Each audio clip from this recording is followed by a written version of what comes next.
आज हम आपको बताएंगे कि कुंडली में कौन सा भाव किस रिश्तेदार का होता है।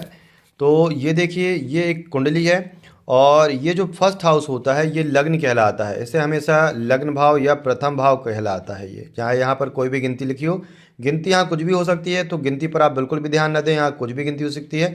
लेकिन हमेशा ये जो कहलाता है ये प्रथम भाव कहलाता है, या इसे हम लग्न भाव कहते हैं।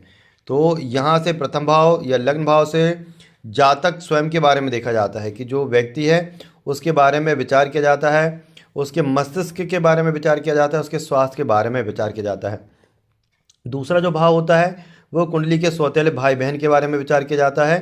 तीसरा भाव जो होता है वो छोटे भाई बहन के बारे में विचार किया जाता है प्राथमिक रूप से। और इसके बाद मान के चलिए कि छोटे भाई बहन के अलावा यहाँ से जो है वो देवरानी के बारे में या ससुर के बारे में भी विचार किया जाता है। उसके बाद चौथा भाव जो होता है जिसे कि हम माता भाव कहते हैं, वाहन और भवन सुख का। तो यहाँ से यदि हम रिश्तेदारों की बात करें तो यहाँ पर माता का विचार किया जाता है। ठीक है। कुछ लोगों का विचार ये है कि यहाँ माता के अलावा जो है वो ससुराल से या ससुर पक्ष से भी जो है विचार किया जाता है, ससुराल पक्ष का भी विचार यहाँ से किया जाता है। इसके बाद यदि हम फिफ्थ हाउस देखें तो फिफ्थ हाउस में जो है इसमें दादा आ जाएंगे और यहाँ पर आपका जो है बड़ा साला जो है किस प्रकार होगा। ठीक है, तो अच्छे ग्रह बैठे हैं तो आपका बड़े साले का सपोर्ट रहेगा। यदि मान लो कोई ख़राब ग्रह बैठ गया है तो वहाँ पर बड़े साले का सपोर्ट कम हो जाएगा।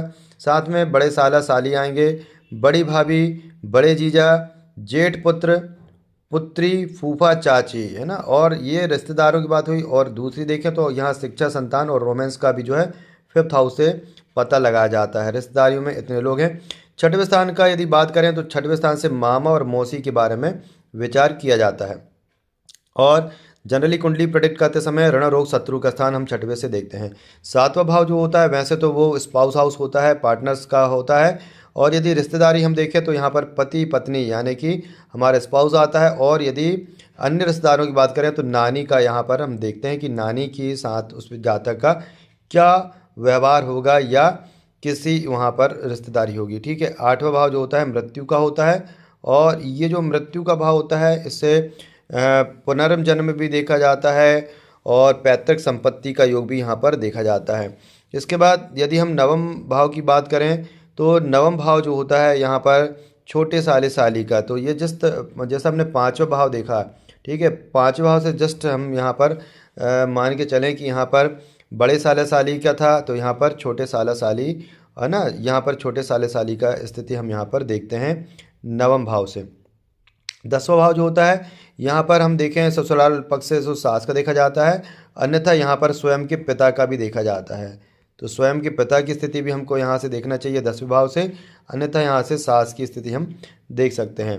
फिर 11वें भाव की यदि बात करें तो जैसे हमने यहाँ छठवें भाव तीसरे भाव में छोटे भाई बहन को देखा था, तो यहाँ पर हम अपने बड़े भाई बहन का विचार करते हैं एकादश भाव से। साथ में पुत्र वधू, जेठानी, चाचा और बुआ के विचार यहाँ पर रिश्तेदारी में हम करते हैं।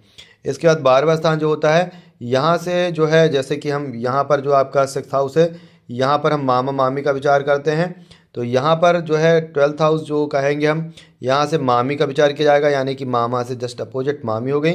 फिर मौसी का विचार किया जाता है तो यहाँ से मौसा का विचार किया जाएगा। और यहाँ से दादी और नाना का विचार भी इसी भाव से किया जाता है। तो इस प्रकार हमने 12 स्थान से देखे कि 12 स्थान से 12 रिश्तेदारों को किस प्रकार प्रोटेक्ट किया जाता है। तो जानकारी अच्छी लगी तो चैनल को सब्सक्राइब जरूर कर दीजिए, वीडियो को शेयर कर दीजिएगा। जय श्री कृष्ण, राधे राधे।